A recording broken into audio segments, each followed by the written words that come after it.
Alrighty,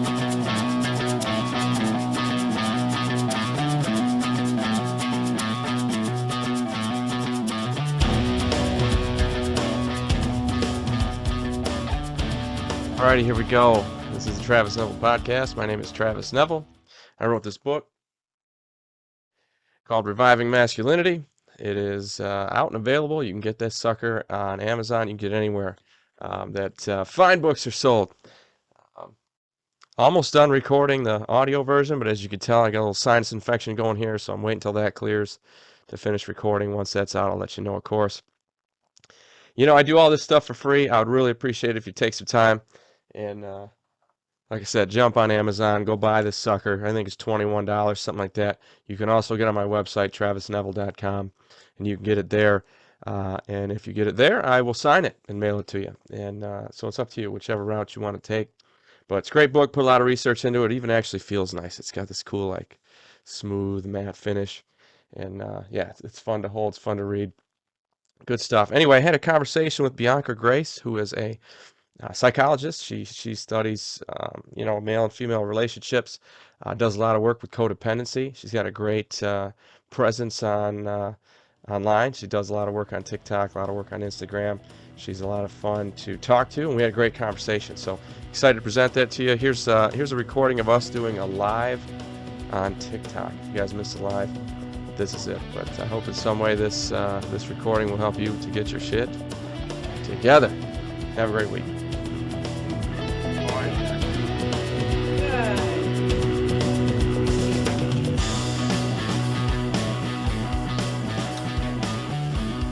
Look like how many?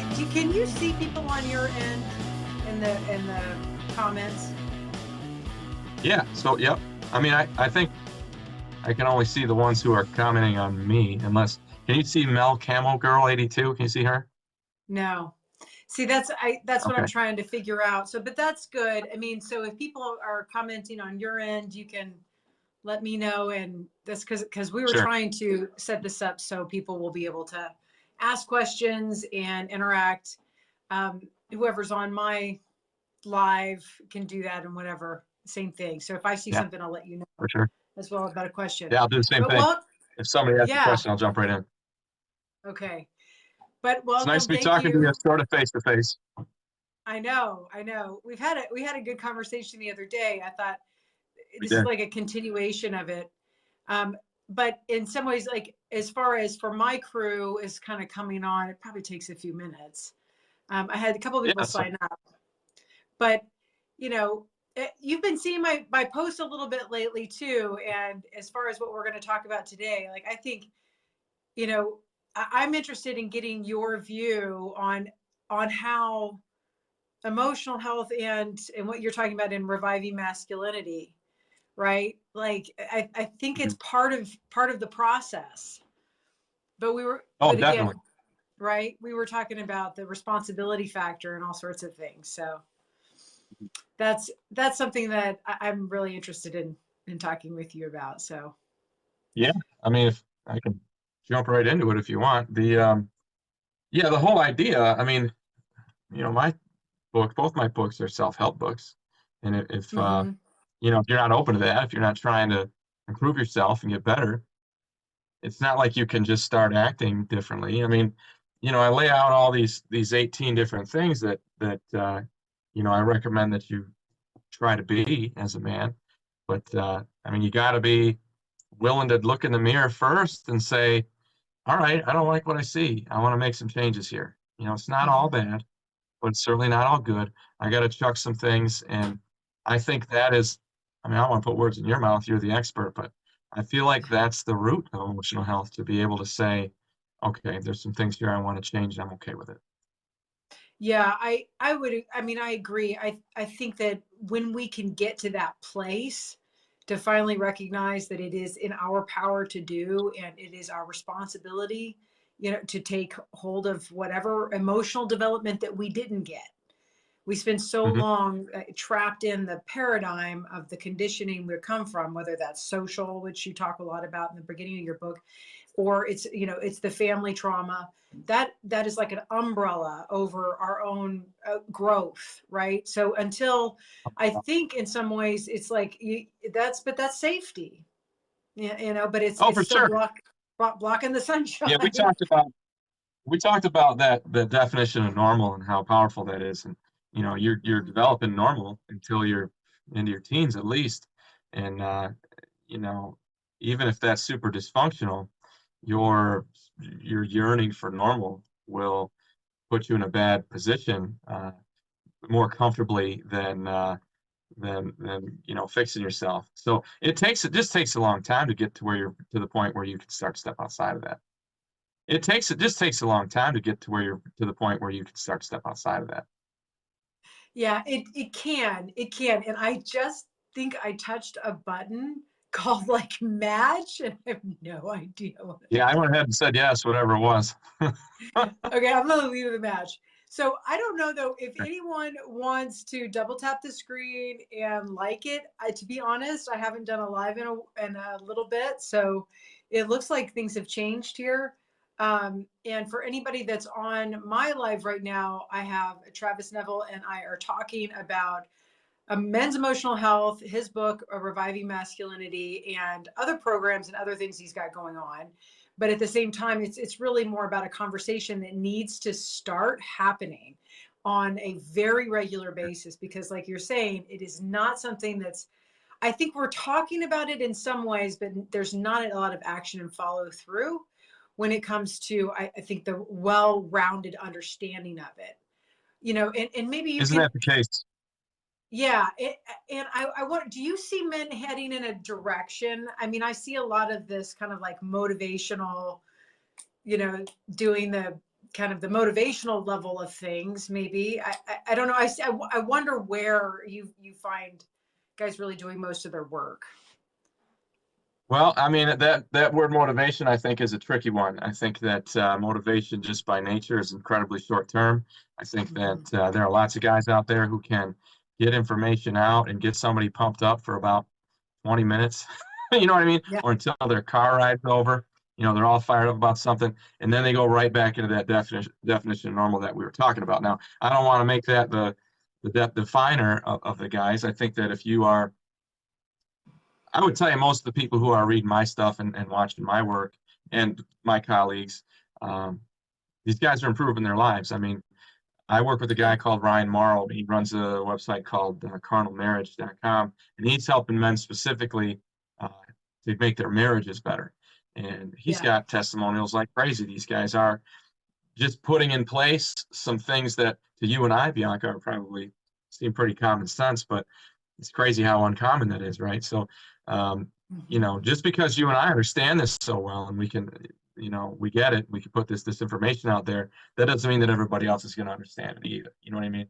But yeah, men are making changes. Men are realizing that, hey, maybe I didn't get the things I needed from male role models when I was young.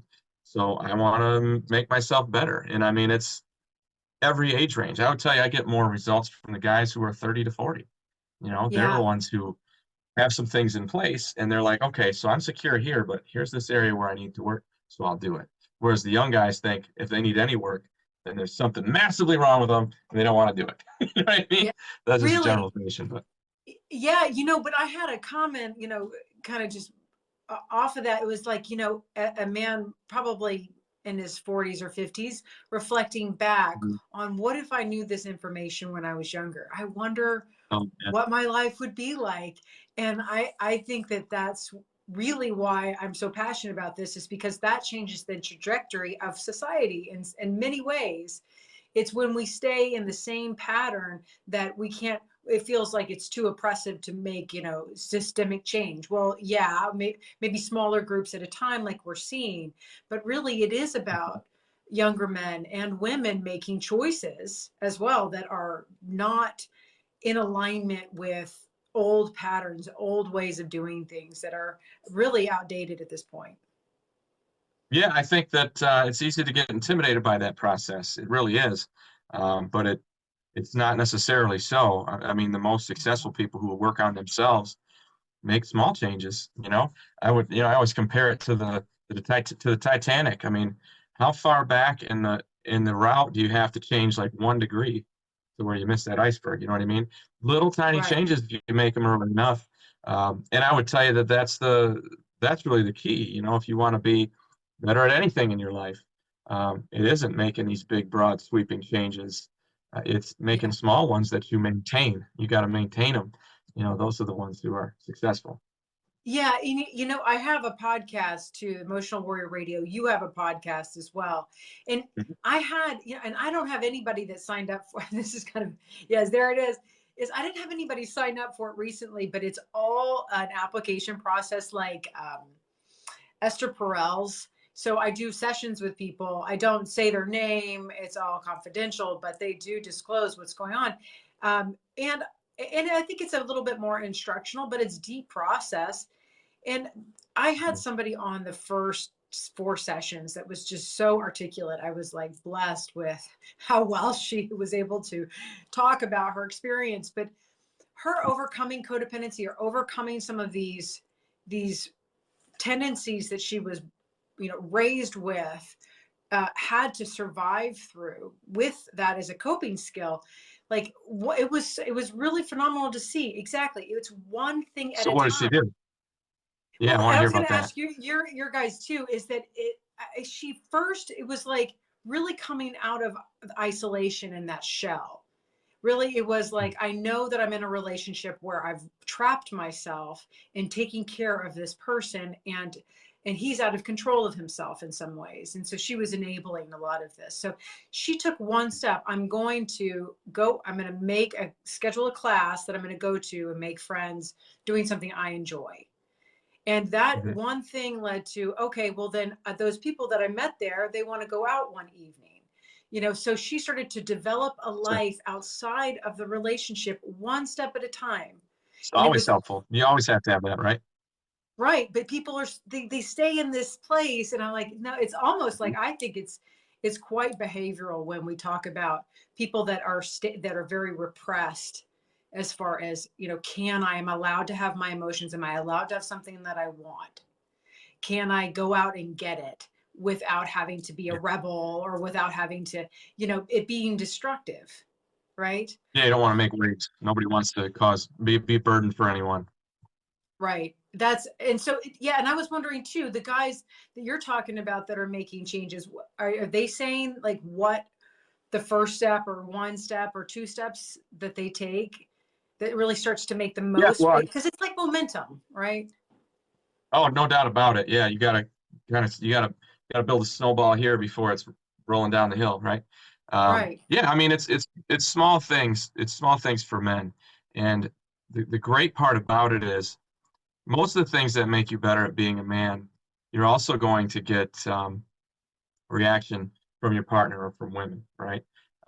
So having a little bit less aptitude's the wrong word, tendency to be affected by your partner's emotions. So Hmm. she comes home, she's had a bad day, whatever it is. Maybe you listen exactly the same way as you always did, but you just don't let it get you down too. And as long, Yeah. and if you can keep your strength there, if you can stay that rock, do exactly the same things you always do, just don't let it bring you down too. Just that one little thing, and consistently do that over a few weeks. What you'll Hmm. find is that obviously you're going to feel better. Yeah. And second, I mean, I don't want to generalize for all women, but most women are looking for that rock. They're looking for somebody that is not going to falter when they are faltering. They're looking for Hmm. someone to lean on, and so you got to have that strength. So those little things. I mean, maybe it's easier to say than it is to do, but if you can, like a little change like that can make a big difference. But Physical that's, changes. but Go ahead. yeah, but that's two different things that I think that are really important. It's detachment and staying in the driver's seat of your own, Yeah. emotional vehicle. Hmm. And you're having a Well said. boundary, right? So Sure. Yeah. you're not, right. So, and that is really helpful to a woman who I think does have, I mean, obviously through hormones and have raising A lot of children, factors. men and women Yeah. have a different emotional experiences, though they have, I think, the exact same capacity to understand emotional experience. I think they I agree. experience emotion differently, right? So the man, Mm. it really is helpful. And I actually just did a post right now before this about how either hiding, running away, or shutting down, a woman picks up on, like, we're picking up on behaviors big time and what Yep. that means. And that And your makes you, reaction. that's conflict avoidance, or, jumping into a conversation with statements instead of listening and asking questions, or being the Yep. rock and letting yourself be calm while that person has space. This is, actually what the parent was supposed to do. What we were supposed to have learned that we didn't learn was they were Yeah, it's supposed to crazy how hold, rare that is. right, how we were supposed to hold, they were supposed to hold space for our experience, and then be able to be mature enough to, like, okay, but that's not going to destroy me. I'm strong, and I'm here with you. But that didn't happen. And a lot of times Yeah. that's where we learn to be in our relationships. I love that phrase that you use, hold space. I'm Yeah. really digging into that and trying to figure out exactly why I love it so much. I know that it applies Mhm. extremely well. But yeah, I want to spend more time learning about that. But great idea. I love that concept.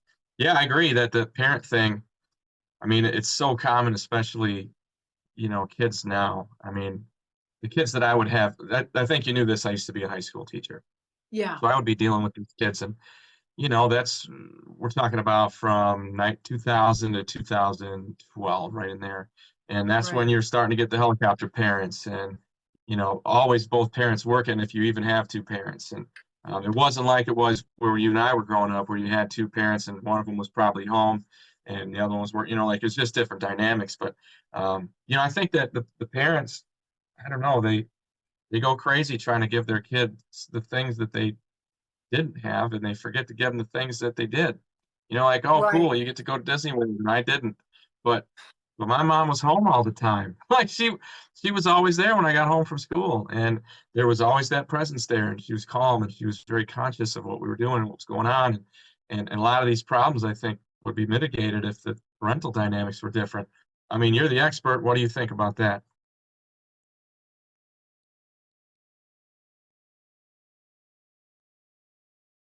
Oh, I lost your sound. Oh, I There you don't know go. what happened. Oh, there we go. Yes. I think that,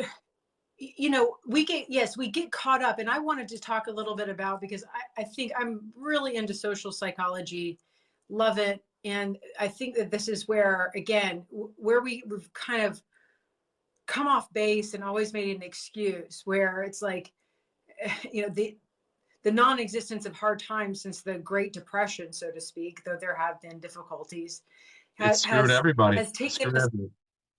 Yeah, and I want to know. I mean, if you could give us a little bit of a synopsis of what you're thinking there, as far as men are concerned, and masculinity, and how their identification has changed due to all of this, because there's a Yeah, real. so a man's, we've got this concept I'm sure everybody's going to agree with. A man is there to protect and provide.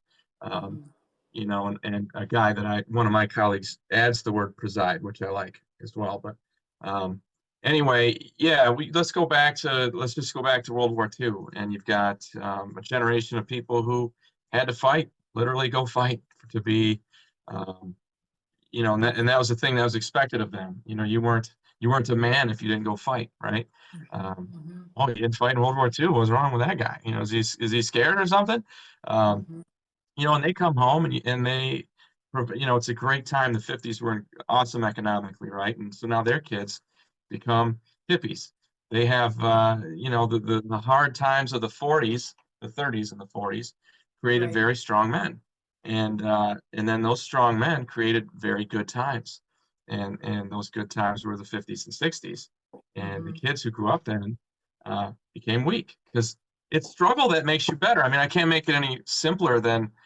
working out. If you want to get stronger, you've got to fight through pushing some weight. You know what I mean? You have to Mhm. struggle to get strong. And it's not just your muscles, it's everything about you, and specifically your attitude. Um, yeah, and then so you got the hippies, and they're out there protest and everything. And it's very similar to what we have going on the last couple of years. We got protests everywhere. And I mean, that's people biting the hand that literally feeds them. You live in the finest society that's ever been in the history of humankind. And you got a problem with it? You know what I mean? Like, that's what it is. The easier the times are, the weaker you become. And then what happens is you start to manufacture adversity, because we as humans are built for that. Especially men.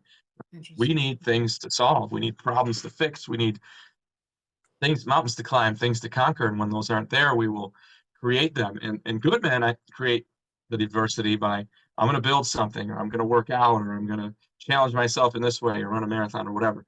And the weaker ones make problems where there aren't any. You know what I mean? And those are the, when you're married, you've got a great woman who has decided she wants to give her whole life to you. Literally, I'll give you my whole life. And then you have an issue with it. It's not as good. So now you got these guys who think, oh, I'm here to provide and protect. Well, nobody needs protecting in this environment, in this society. And it's not hard to provide for somebody, because you go down to Kroger and get anything you want anytime. It's not like you have to go kill an animal for people to feed. So, men are like, I'm here to protect and provide, but there really isn't much of that to do. So you lose your little bit of your self definition, right? And really, woman, as far as today, they're looking for the protect and provide comes more in a more as symbolism, right? So protect me by being that rock when I'm having an emotional thing. I don't want to go too far. You let me know where my limits are there, maybe. And providing is, hey, we all live in this house.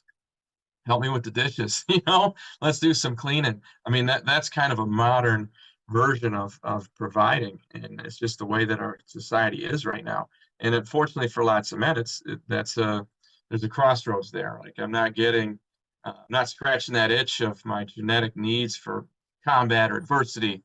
So I don't feel like I'm going to be doing anything. And yeah, there's definitely a pinch there. I saw you jump in and I cut you off. I'm sorry. No, not at all. I was thinking, like, I mean, that's really interesting that we manufacture adversity.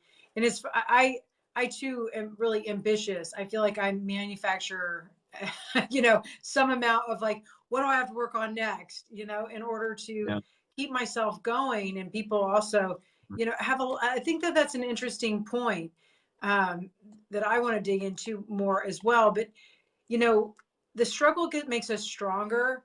And this is where I guess I find in my work the most, this is kind of, I notice when I'm working now, now that men are really listening to what, I'm saying on TikTok, or identifying it, or feeling with it, or feeling seen. But still, the next line that comes is, I don't want to struggle emotionally. What I call it, emotional labor. So emotional labor is, the work of verbalization, of changing a behavior, of trying something new, in order to get different results. And for some reason, that's not the same as going out and, like, fighting or having a purpose that's much more physical and, they're apt to do. So I think I see a little bit more into that, as far as, maybe they don't feel it's their forte. I'm like, I know you can do it. We've got this. Well, here's the thing. I mean, this. I mean, you're talking about socialization. I mean, where in a man's upbringing was he taught how to handle his emotions the right way? We get taught to tuck them away and push them down. And, the only emotions that are acceptable for a man are real happy and real angry. That's about it. So you take all these bad things and they just come out as anger, when underneath there's disappointment or sadness or embarrassment or all these other negative emotions. And the only thing you know how to express is anger. So there's that part of it. So yeah, men of course they don't want to do that. They've never, it's never been encouraged in them, I would say. And I'm not excusing anyone of blame. Oh, not no, at all. The second part is, as you said, all those physical things, they're not out there. They're not there to be done. And worse than that, men aren't capable of doing them anyway. I mean, we're fatter, lazier, weaker, less intelligent than we've ever been. I mean, men, I quoted a study on grip strength in my book, where basically a man's grip strength today is the same as a single mom's was 30 years ago. And grip strength, it predicts everything Yeah. about you, it's anything you do with your hands. So, Interesting. yeah, I mean, men will say, well, I would rather kill dragons, but bro, you're soft. You couldn't do that either. So you might as well help somehow, do the dishes, wash your car, help out. You know what I mean? I mean, that's the way it should be going. But as you and I agree, it's not. Yeah, but I mean, I know this is just kind of a free association here, and I had somebody mention it, and everybody, if you double tap the screen, you can like it, or wherever they make likes happen now. I don't seem to be able to make that happen. Not only, but Happy says not Like only I'm family sending likes. yes, not only family influence, but friend influence is huge as well. Absolutely. I think peers, to that point, our peers, especially during adolescence, really start to show us if we want to belong, we have to act this way.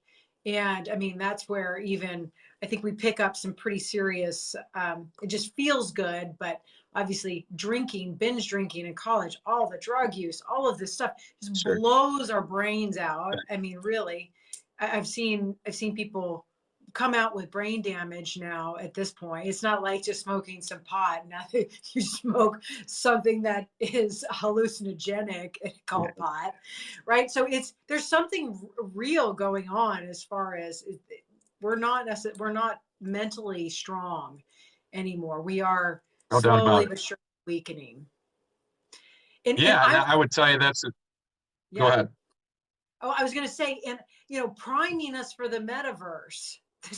I'm just wondering, like I'm just like, where is all this going? Are they just seeing the direction that we're going? Would be prime for, putting the chip in? I don't know, but I mean, really, when They there's already did nothing that, here, right?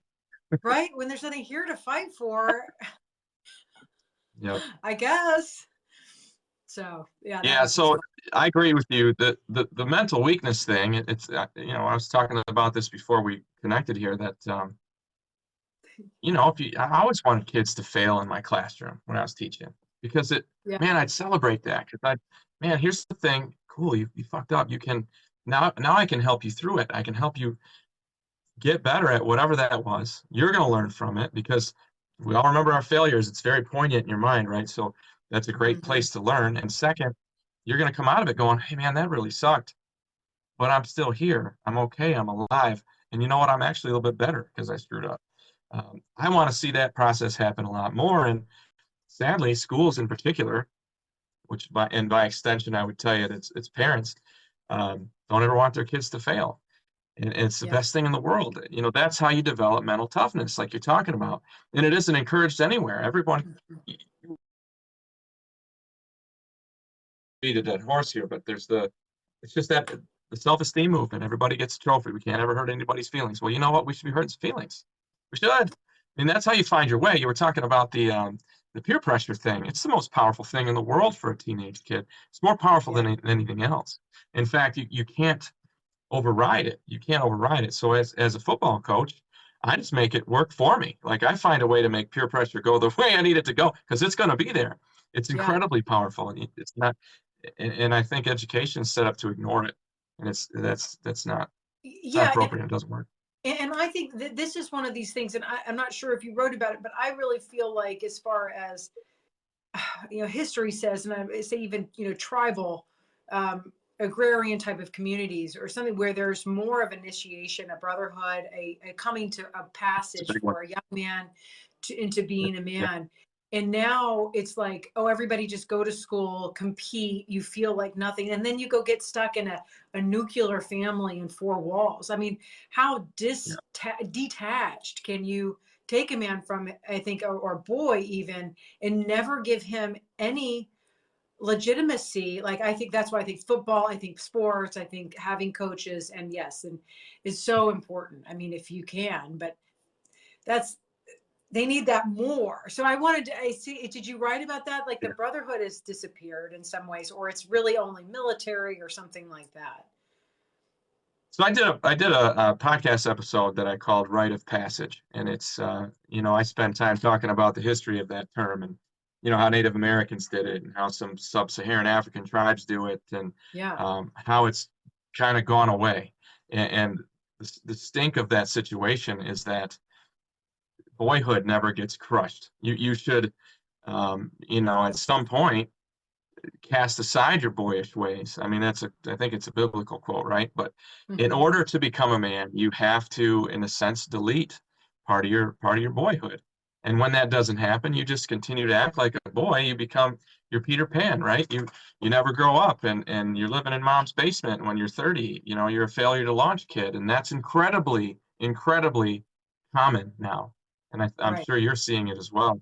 Yes, it's absolutely important. Actually, the way that I recommended that be done, because like I said, I think at a governmental level, it's too big and it would invariably be so watered down it wouldn't work.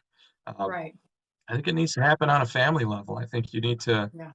like for me, I've got a brother and I have a brother-in-law, and we Hmm. have two nephews among the circle of us. And it would be a situation where the three of us, at our level in our 40s go, all right, at what age are we going to let, these young boys know that they're not to act like boys anymore? Here are the things that we expect of you, and those expectations are not the same of what we Right. expected as a kid. I think it needs to happen on a family level. And I think, some families like here in Michigan, deer hunting is a big deal, right? So uh, that's a sort of rite of passage, but it's more of like a tradition, right? It doesn't change who you are. It just it's a cool thing where now you get to go hang out with the older guys, which is incredibly important. You need to that presence of older males is Yes. hugely important. Boys learn how to be men socially. They don't. It just doesn't come from within them. I think that women have an advantage there. Girls Mhm. become women, or hormonally, right? It happens from within you. You're going to want to hold that baby. As your hormones change, you change. You start thinking differently. And boys, not really, not so much. You got to see men doing it right, and you know, there's not much of it. And I wish there were.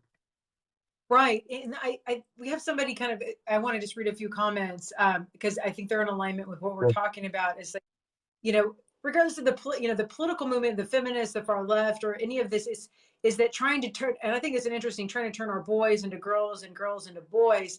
And I wanted to make a note on that, is that how women haven't become, they have the term called, toxic femininity, which doesn't actually Mhm. apply. It would be like female traits like sweet kindness, nurturing, some sort of feminine Yeah. nice trait being Things that are used. specifically feminine being seen as toxic, and that's not what it means when Yeah, people say that. I agree with you. Yep. yeah, that's right. And so but actually, I think that they're more, like the masculine. They're more a toxic masculinity, if we want to use the word. It's like you're just taking up Yep. the position, like some sort of opposite position. But it does seem like you even had a quote from Jordan Peterson about how history is being taught to us in a way that says you've been oppressed, rise up. You've been Mhm. hurt, rise up. And again, there's just a way Yeah. that it's being taught that doesn't help us work together to survive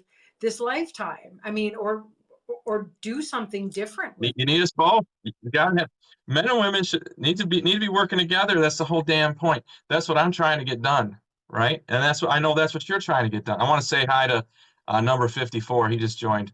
I used to it. play basketball with in high school. What's Oh, up, Jamie? nice. But yeah, I agree with you.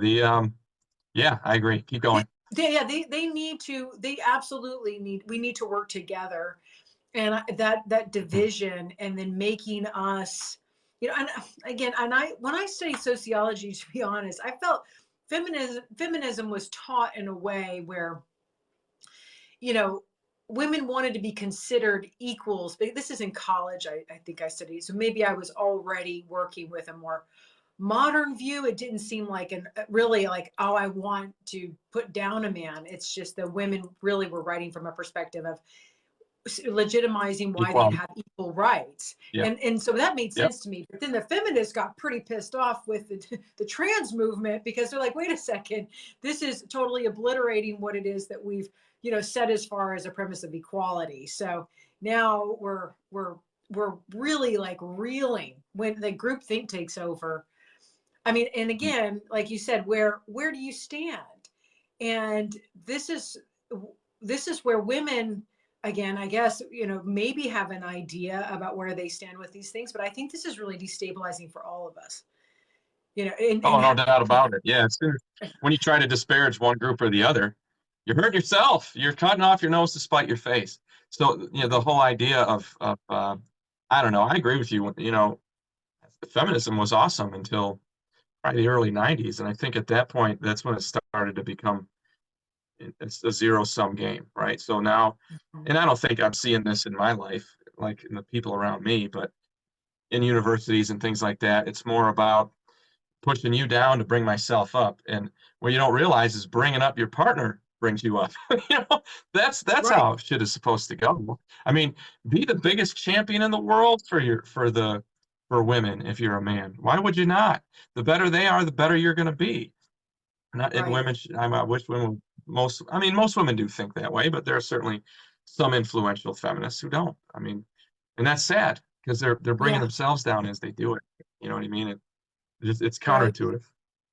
It is. And I think one of the things that one of the things that we have to do, though, to bring each other up at the same time, especially since so much has changed, where I think that there was a more of an understanding of what a man needed you to do to support him in some ways before too, because his role was defined and he was present for that Yep. role.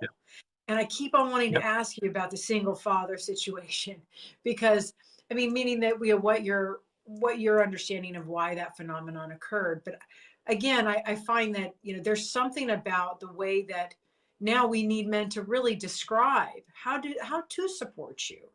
Like, it's not to fix, it's not to make you perfect for me. It's not, there's we do need men to start to say something about what they're looking for in a relationship, Yep.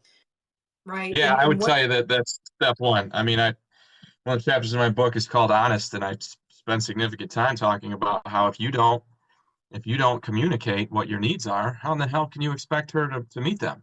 And Right. men don't want to make waves. I think lots of people do. I can't tell you that's just men, but you don't want to make Right. waves. You don't want to be a burden on your partner for sure. You don't want to cause problems. You want to maintain the peace, all this stuff. But it'll end up popping out somewhere else, right? So, all right, so I'm not getting as much sex as I want. And I'm just gonna, all right, I can handle it. I'm tough. I don't want to make problems. I don't want to make waves. I don't want to be an idiot about it. And then the next day you blow up about where she left her shoes in the hallway. It wasn't about the shoes at all. It was about the Right. sex. So the sex is Right. it's an uncomfortable conversation, but you have to Yeah. learn some tools about how to handle it. And the things that I recommend are just don't be emotional, guy. Hey, here's the thing, wife, Hmm. girlfriend. Um, Hmm. I feel let down. I feel like unvalued because ultimately I know that if we're having sex, then at the end of the day, you approve of me. You appreciate Hmm. me. Right. I'm good in your eyes, and I need to know that from you. And Right. that's what sex is to me. And most men don't understand that connection, let alone how to say it. But you have to.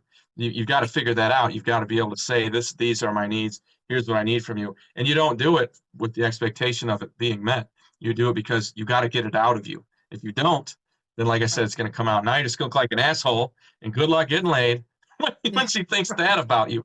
So yeah, that Interesting. communication piece is key. You got to be honest about it.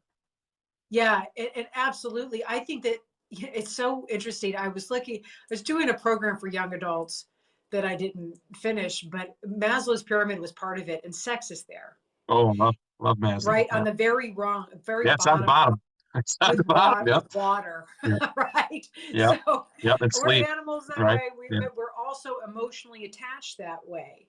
So, yep, that's yep. something I think that absolutely I find in these relationships is like, where is it? And it's always messed up. It's always somewhere in a really weird, it's being used to project their issues onto. It's a game, and I think You mean sex that specifically? yeah, yeah, sex, like the sex life and like in couples therapy, Mhm. I noticed that it's being Yeah, used to, not as talk a about. weapon. Right. Yep. Absolutely. And so this is such a, I mean, this is a part of what a woman and men. A woman needs intimacy a certain way. A man needs touch a certain way. There is something about that again, like where in American like literature are we? I do think we're a little repressed compared to European. We're more Well, about shit. The whole country was started by Puritans. You know what I mean? What'd you expect? also duh, right? True, true. That's very true. I mean, and I think we can make sense of this stuff that way because in some ways, Yeah. I think that's my bottom line too. Is we really need to question the belief systems that we're being so subservient to. When they're really not serving us anymore, we need to kind of go back to the drawing board. I think that's really tough mentally to Yeah, and I would tell you break that that a feeling. big piece of that, eh, curious what you think based on your practice, it's focusing on the whole instead of focusing on yourself. Those belief systems, it's your belief systems that really matter, Mhm. in the belief systems of your partner and your family and whatever it may be. It isn't what looks good on Facebook. It isn't what looks good on TikTok. It isn't what everybody else thinks your belief system should be. It's not the belief system of the world. It's yours that matters. So number Right. one, figure that out. Figure out what that belief system is. And Right. second, be true to it. Communicate about it. Adjust to it. Make it work. Make it. Hey, this is how I think things should go. I was counseling a guy yesterday who he and his wife used to be swingers, and at some point they stopped doing that. I'm unclear about that still, but um, Hmm. red flags all over. But he's Yeah. like, Right. Lots of she emotional. cheats on me every now and then, and I don't know what to do about it. I don't want to be. We have kids and all this stuff, and I'd love to be able to just browbeat him and say, well, dude, what did you think you were buying, right? But Hmm. ultimately, I told him, man, you've got to decide, hey, your belief system now sounds like has changed, and that's okay. So she's either got to probably adjust to that, or you got to make some other decision. But regardless, you can't ignore it. You can't not be honest about it. You have to be able to say, hey, I need you to be honest with me about what you're doing, and I'm going to be honest with you and tell you, I don't want that lifestyle anymore. I don't want to do that stuff Hmm. anymore. Yeah. Are we going to do this or aren't we? Yeah, that's an extreme situation, but I agree It with you. is. It is, but it is. That's a good. I mean, when you allow for something again, I worked with somebody too that kind of like they were together since early childhood, decided to get married, and then she wanted to have an open relationship, and so he said okay, but his open relationships weren't working, and hers, and they all got into therapy. I'm like, yeah, okay, this doesn't work. So I mean, in some ways, I guess if you're really both been married for a long time, maybe it works for some groups of people, but I've never it seen really, it work long term. yeah, I know, not long term, but if you're coerced into this in any way or kind of like go along, it doesn't matter if it's swinging or if it's some other value. Like values, like I have a value to protect children a certain way. Okay, but I'm Hmm. okay with you neglecting that aspect. Actually, and I go ahead and suppress my issue with the way that that's happening. What I mean, whatever. It might not be even that big of a deal. Even things on that level, I have a value. I have a way I live, and I'm in a relationship. It's those smaller things need to show up. Otherwise, they turn into arguments. So, I mean, I think I it's agree. that's why every step of the way, you really got to know who you are as a person, because even if you think you can, oh, I can somehow accommodate whatever they're going to do, it's not true. That's You're going to have a problem with it at some point. How is it going to come out in a destructive way, Yeah, it's maybe? stomping on your fundamental values, and I wonder, Hmm. you know, I this is what I encourage in the guys that I talk to is figuring out what that is. But again, what are those values, and what are the things that are most important to you? And I wonder if that's entirely possible to sort of find yourself or to heal yourself or to really work on yourself when you're with someone else. I've never really done that, and I've never really seen anyone be awfully successful. I've seen people work on their relationship, make their relationship great, but I don't often see people make themselves great unless it's at the expense of the relationship. Have you ever seen that before, where a person's really working on themselves as its own unit and the relationship keeps going as it was? I feel like there's a conflict of interest there. They, I do.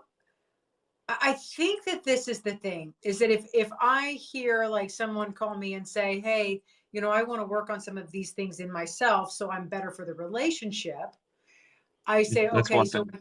is that coming from her, or is that coming in, because I work with a lot of men. So if that's coming from her, then we need to work on why you're motivated to, is that a pleasing thing? Is she wanting me to fix you? Because then that, yeah, no way. Like that, Yeah, you got to figure out the motivation first. I agree. yeah, You got to get that motivation. right. But if it is like, I know I'm coming from this place and actually this is affecting my work relationships, I'm like, okay.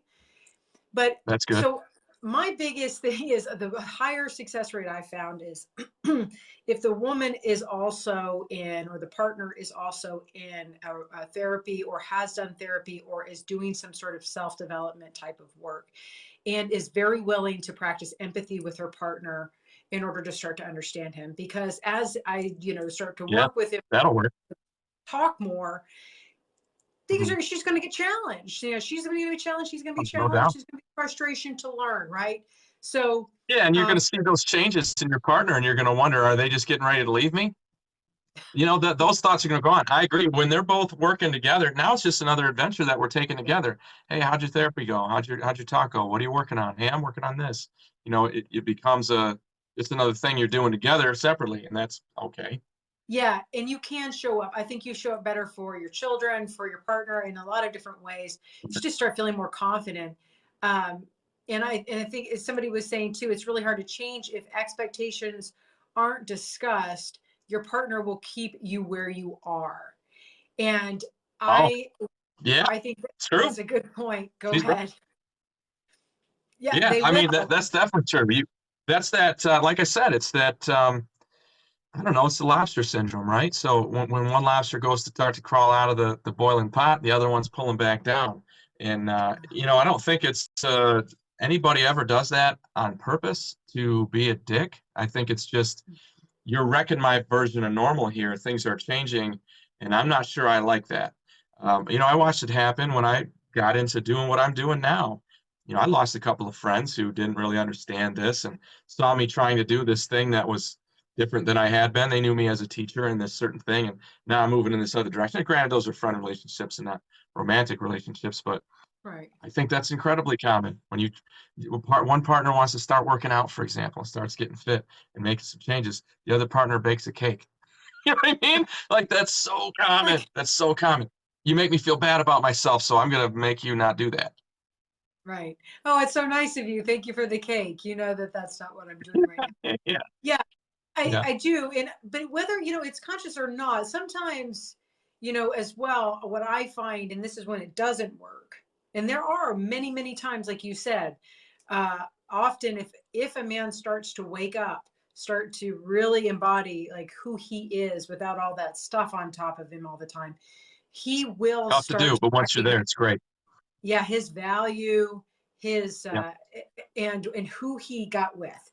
Might be like the abusive mother that he had, might be like the abusive father. I mean, like, he will recognize now he's in deep water and need to get the heck out of there no matter what. So I do think that that's part of, yes, that a lot of the issues that we face. I mean, in this, I mean, it's not, my work isn't to make it work.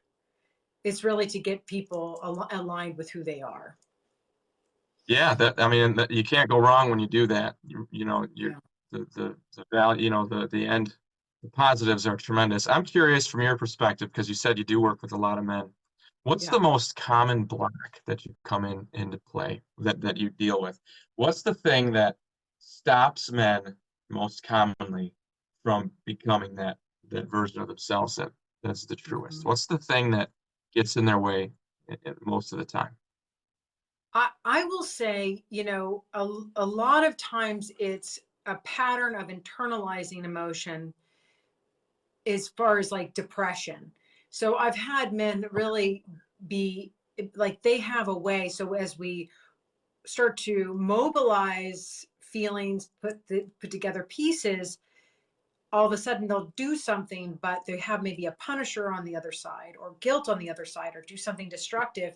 And so it's actually kind of a repetition compulsion. So it's a way of dealing with emotion, like situations that keeps putting it back on them. And I'm like, wow, did you see how you're doing this to yourself over and over again? And so the unconscious is there on that one. But also the emotional labor. Like, lady, that's a lot of Yeah. work. I love that phrase. Yeah. Yeah. Yeah. Those are but it is, and I don't know if that's the putting off, and somebody says pride gets in the way. I think, in the TikTok population, to be honest, I've been seeing one other aspect is like really guys saying, no, we are seen as weak to it doing it your way or doing it in Okay. some So, sort of way that is yep. So more that's incredibly common, and Mhm. it's not wrong, but there's a detour. There's a way to adjust that. And it's what I said earlier. If I could just do one thing, and nobody ever remembered anything else from any of my work, it would be this. You're going to feel like being vulnerable is the same as being weak. Well, so you have to be vulnerable in a non-weak way. So, you know, yeah, if Yeah. your father dies, you're going to break down and cry, and these things are going to happen, and that's reasonable, and that's okay as a man. But when you're dealing with something at work, you probably shouldn't be uh, giving obvious displays of what are going to be misconstrued easily as weakness. You can just talk consciously, even flatly, emotion-free. Hey, I got this thing going on at work. I'm not sure what to do. What do you think? What do you think I should do? Talking to your partner like that is very different than, I don't know what to do. I'm losing my mind. I got working so hard. Very different. You can get the same, information across. You're still sharing exactly what's going on, and it's Mhm. far less likely to be misconstrued by your partner as weakness. And as we talked about earlier, that can be a real trap. Brene Brown always talks about how, you're supposed to be weak. And you and I talked about this earlier, but, um, showing that weakness, on a genetic gut level, most women are going to be repulsed by that, because they need that rock. They need you to be strong for them most of the time. And if things like work are going to tear you down so far that you're melting, well, that's probably not good. So maybe talk to one of your buddies if you're in that state of mind. You don't have to bring all of your shit to your partner. Yeah. You have to, you gotta really about that, shift the right way. So yes, you have to share and be honest, like I said, and weakness can, yes, easily, or vulnerability can be misconstrued as weakness. And that's why it's up to you as a man to know how to do it the right way.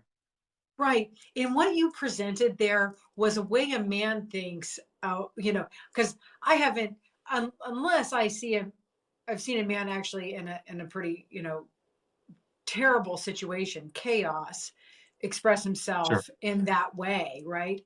But Mhm. not, but that's the thing. Men think that expressing emotion looks like how a woman expresses emotion. And I'm like, no, Yeah, it's different.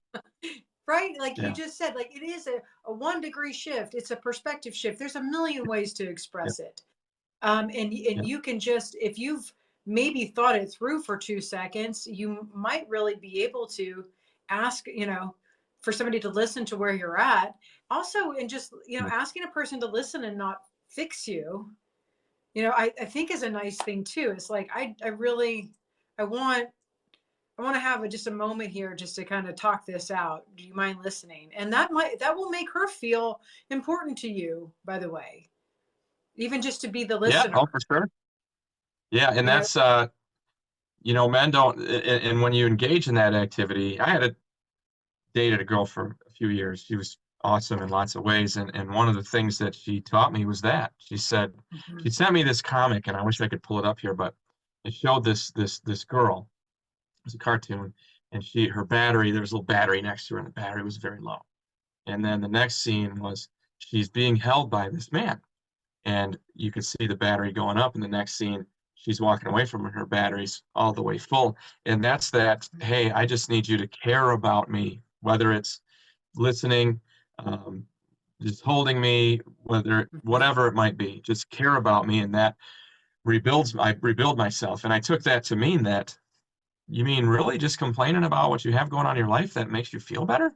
Like, how can that be? Because I've always thought, well, I don't work that way. And it's one of those, epiphany moments where you realize, yeah, Mm-hmm. there are some differences between men and women. And I learned to try it out sometimes. Hey, I'm feeling kind of confused about all these things I got going on. I'm very overwhelmed. Let me just talk it through with you. And I felt Mm-hmm. lighter. I felt lighter. Tried that stuff and it worked. Matter of fact, another professional that I work with here online, Uh-huh. he called me the other day just to say, hey, man, I'm feeling overwhelmed as hell. I don't want to bring it to my wife. Can you just Right. talk to me for 20 minutes here? I'm like, hell yeah, dude, fire away. And he just went a million miles an hour with his hair on fire like he always does. And I just Mm-hmm. guided him a little bit and he left fine. He was fine. So yes, Yeah. there's absolute value in there, not just for women, but for men too. Definitely. Yeah, and I think, and I kind of want to get to the point that I was making too, is that yes, you do not want to always depend on your partner, because there is something about that then I think, again, if they're all only your only go-to, then it can start to feel like, oh, I'm worried. Did you take my advice on that? Or you kind of come to me next week about the same thing? I mean, being a Yeah. therapist is kind of, you want somebody to, I bet. you know, Yeah. to kind of take the ball and run, right? Yeah. But but Yeah. I think that men absolutely can try out all of these spaces, have their own way of expressing their emotions, still maintain, some quite a bit of how they process, internally. I understand that, and I also think that they appreciate touch, whether that is Oh my like God, with dude. a woman. I know that she doesn't like to feel like a witch or a crazy person Hmm. because, once a month her hormones are out of control. She appreciates a hug just to feel loved and lovable, because she in her mind isn't feeling lovable. She's feeling crazy. So I think a man too, you get in that space, and when the more in your head you are, the more you need physical touch to Bring snap you you out of it. out of it. Yeah. Yeah. Yeah, and that's, I mean, just simple things. We talked about this on the phone as well.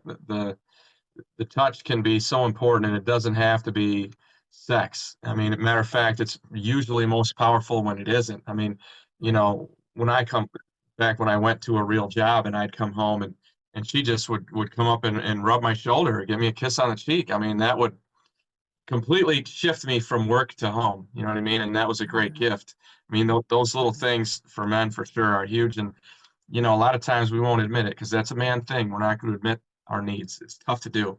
And Yeah. you need to. 'Cause I say this all the time. When you help your woman with her Mhm. car, or you move a fridge for her, whatever, some manly thing that you did, you feel great about it. You provided this thing that she can't provide.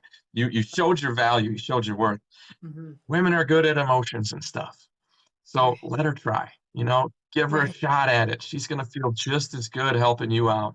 Why would you not give her that opportunity to feel as good as you felt helping her? Yeah, I love that. Yeah, that reciprocity. Yeah, I don't think that people realize that as much. Trust is there. It needs to be built in there. And that goes Yeah, a that's just, long, long way for a healthy relationship. When there's not that trust, then, and how do you build it? It yeah, doesn't just happen, folks. yep, and it's built over time. And it's sad. It's a house of cards, though. In a lot of cases, it's so easy to kill it, but and a lot harder to build it, especially after that happens. I've counseled a few people through affairs, and it's man, they never get all the way back. At least not in my experience. Have you ever dealt with that? Yeah, I have, and I think it's pretty. I mean, it's yeah. I mean, well, and then also, by the way, like gambling addictions and some sorts of other Oh, and types same of thing. Yeah, addictions. Yeah, the same type of thing, and really, breaches of trust. unfortunately, I find is that in those situations, kind of as a side note, yeah, trust is broken. If when it's broken in the marriage, I have a really hard time getting the woman on board with his treatment. She really wants to stay out, Really? separate. Yeah, yeah, and like, Hmm. you know, I think there's just like a too much of a betrayal for her to feel. Yeah, burnt. Yeah, makes sense. Yeah, so I haven't really found a necessarily like somebody's like, yeah, I really want to work on this with him. He's kind of on his own, and Well, then you know what though? I think that's a I can see that happening, and I don't want to put words in the mouths of your people that you work with, but yeah, I think women are a little more covert, and men are a little more overt. So I think yeah, that what you're dealing with there is that she was helping support and helping support and helping support and trying her best, and she got down to it where she had to tell him flat out, "You got to fix this, or we're done." yeah. And she was That's it. mostly done when she said that. So she didn't have it in her anymore. And I think that's a more common for women to do it that way. They're going to support until they just can't. And then they'll finally be overt. You have to change this or this is going to happen. I Yeah. don't know. That's my guess on that situation. It is, and I say when I get relationships in that kind of she's already tanked, Yeah. and really then anything I kind of do to get him to try to help it, she really I'm really not there anymore. Don't try to get me in there. Like so I Yeah. don't that's a very difficult yeah because it's already gone too far. They've already like as far as the curve of a relationship, it's now actually in a different place and people are having a very difficult time ending it because of whatever all the complexities, right? So Yeah. I think yeah but I think that this is the thing for men is like as far as emotional health is concerned, and for women too, there is still this idea of being in a relationship is where you need to be or you're going to be alone, right? And that's something that I really think women and men need to start to learn about is who they are before they get into relationships, and not Because as we said, it's tough to figure it out after. Yeah. And nobody wants to do right. that. Nobody wants to spend the time on their own, but you're making your boat stronger, as Jordan Peterson says. You're going to making yourself so much better for that partner. You want to drag a bunch of crap to a good woman? No, you don't. You want to be the best you can be, and this is the only chance you're going to get to do it. So do it now. Yeah, I totally agree. And I didn't know, I forgot that he said the ships, and that's what I say is like with relationships, like we have a ship, and what we want to do is we definitely want a strong one. If you're tanking, or you're having all these problems, we're never going to be able to go anywhere. So absolutely. And Yeah, no we're doubt. going to end now. I mean, I think as it's been an hour, we can Yeah, we wrap it got up. off. Sure, But I'm sure we could keep talking. I didn't get to talk to you about easily. single dads. Maybe we can do this again and talk a little bit more Oh, I'd love about to. yeah, Yeah, there's a and ton a of little bit research about single dads and how that works. and give a little bit more insight, I think, into then more of the young man aspect of things and how to develop. Because we went in towards the more of the relationship stuff, and I think Which is that would fine. be a That's fun too. really good focus. Okay, Yeah. so Yeah. Hey, again, Bianca, thanks so much for having me on. yes, absolutely. And tell everybody while we're still together, like what your Okay. podcast, tell everybody what you do. Sure. So I run the Travis Neville podcast. I think it's gonna be backwards for you there, but it's everywhere. It's YouTube, Spotify, any of the audio podcast sites. So Spotify, Apple Podcasts, Stitcher. I mean, any Spreaker, any place you want to go. iHeartRadio, it's there.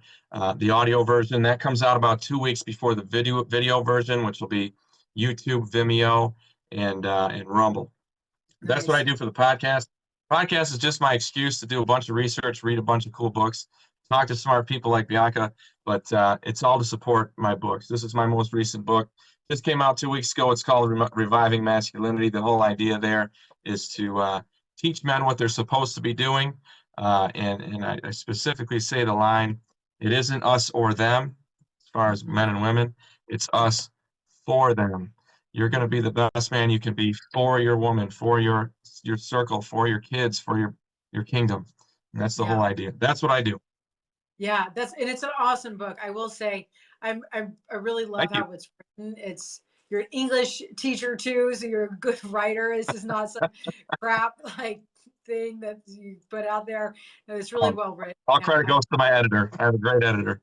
yeah, well, it takes people like that. I mean, this is a really Mhm. important endeavor. So I'm happy to talk to you more and promote this, because I really think it's important for us to, at this point, really start to initiate action and activate this movement.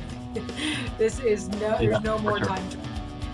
So, I agree. Yes, you. let's definitely get together again, and we'll do we'll talk about the single fathers and boys. That'll be great. Yeah, that's awesome. Okay, Travis, thank you. I'll see you again. And everybody, thank you for joining us. You're an awesome audience. Thanks, everybody. Have a great day. Bye.